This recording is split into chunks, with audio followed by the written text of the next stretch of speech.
Hi friends, అందరికీ నమస్తే. Welcome to Telangana Devakka phool makhana pulao అండి.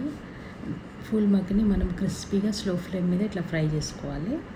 ఇంకా ఫ్రై తర్వాత అవి పక్కన పెట్టేసి వేరే ప్యాన్ తీసుకొని 1 స్పూన్ ఆయిల్, 1 స్పూన్ నెయ్యి వేసుకొని ఒక ఉల్లిగడ్డ తరుగు సన్నగా తరుగు వేసుకోవాలి.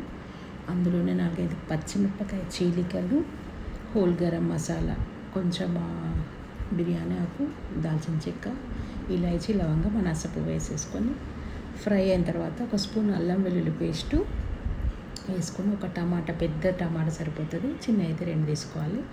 టమాటా కూడా వేసి అది పసుపు, 1/2 స్పూన్ పసుపు, 1 స్పూన్ కారము, 1.5 స్పూన్ ఉప్పు వేసుకొని కలపాలి. కలిపి 1 కప్పు పెరుగు వేసుకోవాలి.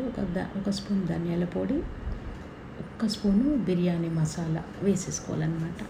ఇంకా అది టమాటా మగ్గినప్పుడు 1 కప్పు పెరుగు కూడా వేసేసుకోవాలి. పెరుగు వేసుకున్నాక ఈ ఫుల్ మక్కని మనం ఫ్రై చేసుకున్న మక్కని కూడా వేసేసుకోవాలన్నమాట. అదంతా ఫ్రై అయిన తర్వాత రైస్, మనం 1 కప్పు రైస్కి 2 గ్లాసుల వాటర్ తీసుకోవాలి. 1 గంట ముందే నానబెట్టుకోవాలన్నమాట రైస్ని. ఇంకా రైస్ కూడా వాటర్ అంతా స్ట్రెయిన్ చేసేసి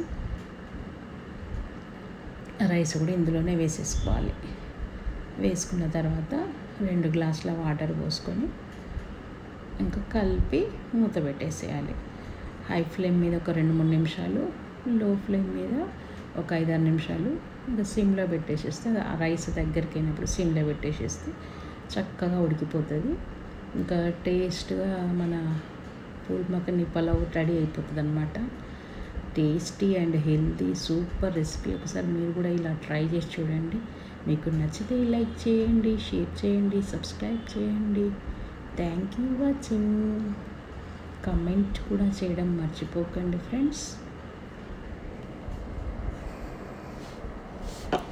థ్యాంక్ యూ వాచింగ్.